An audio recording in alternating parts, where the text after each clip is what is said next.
Buongiorno a tutti, benvenuti in questo nuovo video. Siamo ormai ad inizio settembre ed è passato ormai un anno da quando ho installato per la prima volta il Colibri System sul mio prato, l'impianto di irrigazione della Claver composto appunto dagli irrigatori Colibri.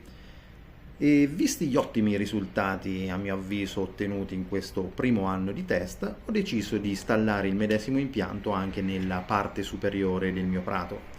E quindi colgo l'occasione per mostrarvi il procedimento che ho seguito passo passo per la creazione dell'impianto da zero. Partiamo dai fondamentali. Per un buon funzionamento dell'impianto sono richiesti 2 bar di pressione, che è più o meno la pressione standard di una normale residenza domestica, ed una portata di 15-16 litri al minuto.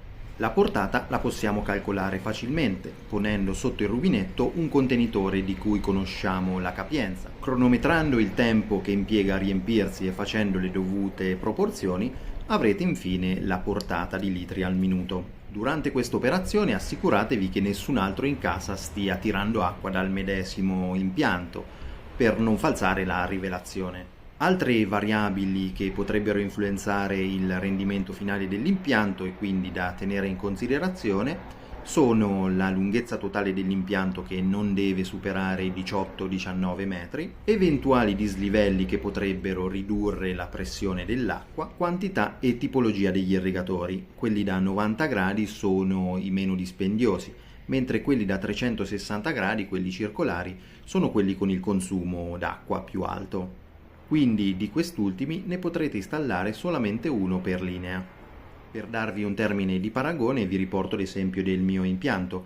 Io sono al limite con i fondamentali, ho solamente 2 bar di pressione, una portata d'acqua di circa 16 litri al minuto, ma riesco comunque a far funzionare contemporaneamente 3 irrigatori da 180 gradi, un irrigatore da 90 e un 360. Il mio impianto è lungo all'incirca 18 metri. Ovviamente con queste caratteristiche non posso pretendere di avere la gittata massima indicata in etichetta, che è di 4,5 metri più o meno, ma mi fermo sui 3 metri e mezzo effettivi. Ora è giunto il momento di mettersi al lavoro. Rileviamo le misure del nostro giardino e riportiamole in scala su un foglio a quadretti. Dopodiché posizioniamo gli irrigatori stando attenti a far sovrapporre i getti in maniera da assicurare la corretta copertura di tutto il prato.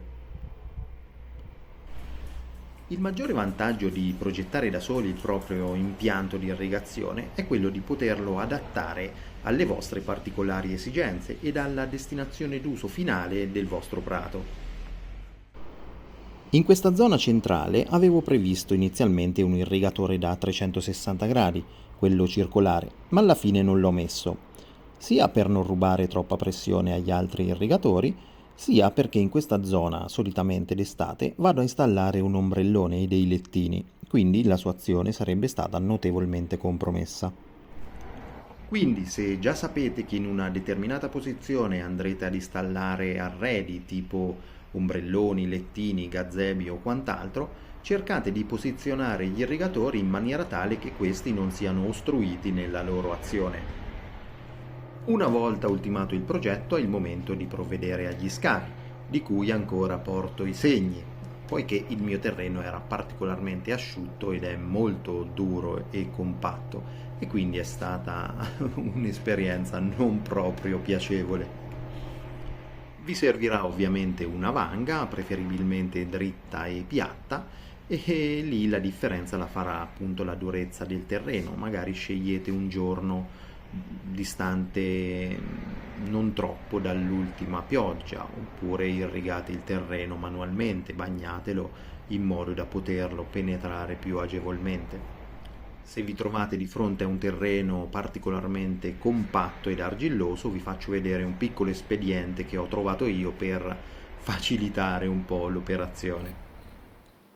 In caso di terreno molto asciutto e compatto, irrigate abbondantemente la zona e poi lasciate il tubo dell'acqua all'interno del solco.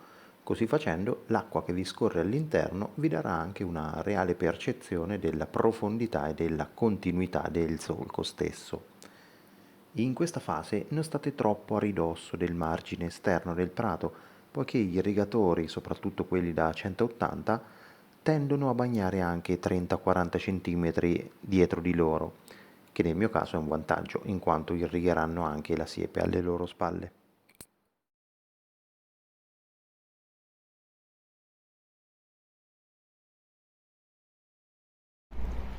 Terminato lo scavo del solco abbiamo due possibilità.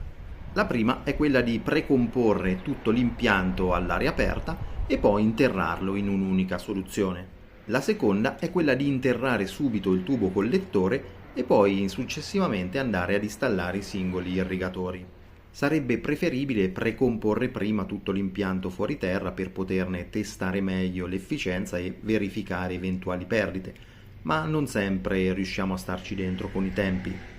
Quindi, se dovete suddividere il lavoro in più giorni, vi conviene interrare immediatamente il tubo, poiché il solco sul terreno tende a richiudersi molto velocemente e rischieremo di dover ripetere l'operazione di scavo nei giorni successivi. Ora è il momento di connettere il nostro impianto al rubinetto domestico oppure al timer di irrigazione. Ora passiamo a predisporre la parte fuori terra dell'impianto e alla connessione al rubinetto o al timer di irrigazione. In questa fase, visto che il percorso fuori terra nel mio caso è abbastanza lungo, andrò ad applicare queste fascette da elettricista che risultano perfettamente compatibili con il tubo da mezzo pollice della Klaber, che le terranno ferme dalla medesima distanza per tutto il tragitto.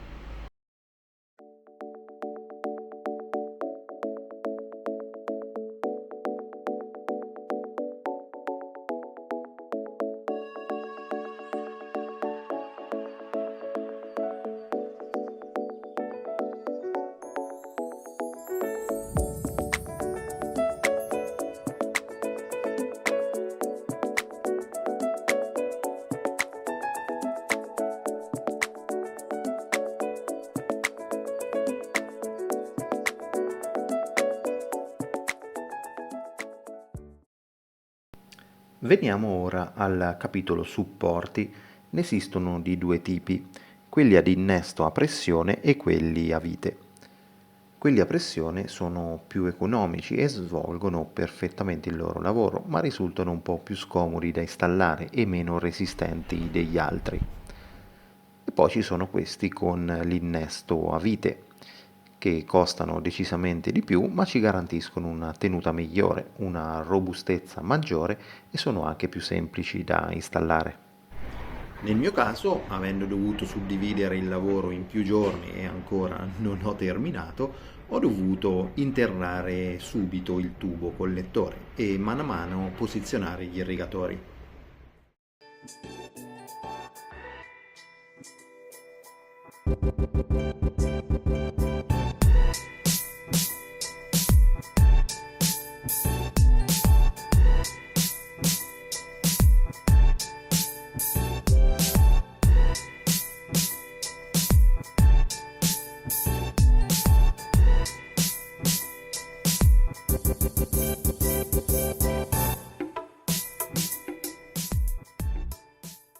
Una volta trovata la profondità ideale, possiamo fermare il supporto con questi due picchetti, sono quelli che utilizzo per il telo pacciamante, e li andiamo a porre ai lati del supporto, spingendoli in profondità nel terreno.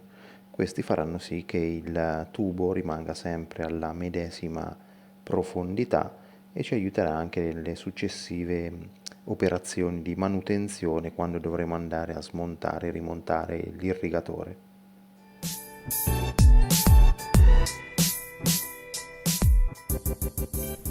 Ora non ci resta che installare gli irrigatori, stando molto attenti a non fare troppa forza nello stringerli, per due buoni motivi. Il primo è che in fondo all'irrigatore è già presente una guarnizione in gomma che ci assicura un'ottima tenuta.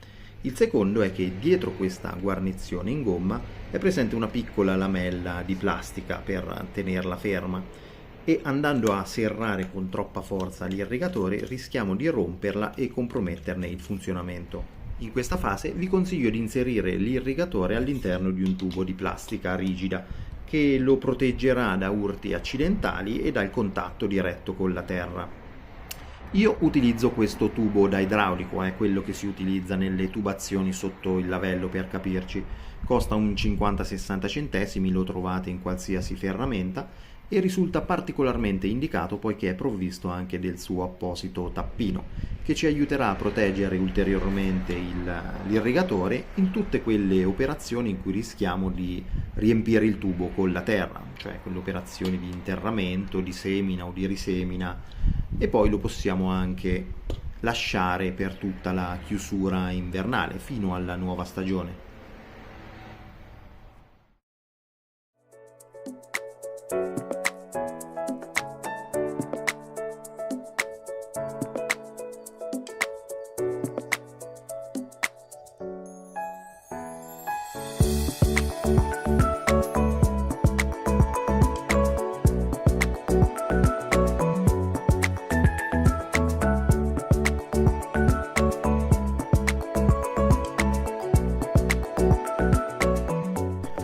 Bene, abbiamo quasi terminato, ora non ci resta che regolare la gittata e la direzione del getto, ma per questo ho fatto un video specifico e vi lascio il link in descrizione. Ovviamente, terminato il lavoro, avremo realizzato un efficiente impianto di irrigazione, ma avremo sostanzialmente devastato il nostro prato. Quindi ci aggiorniamo al prossimo video con le operazioni da fare per ripristinare il prato a fine lavori.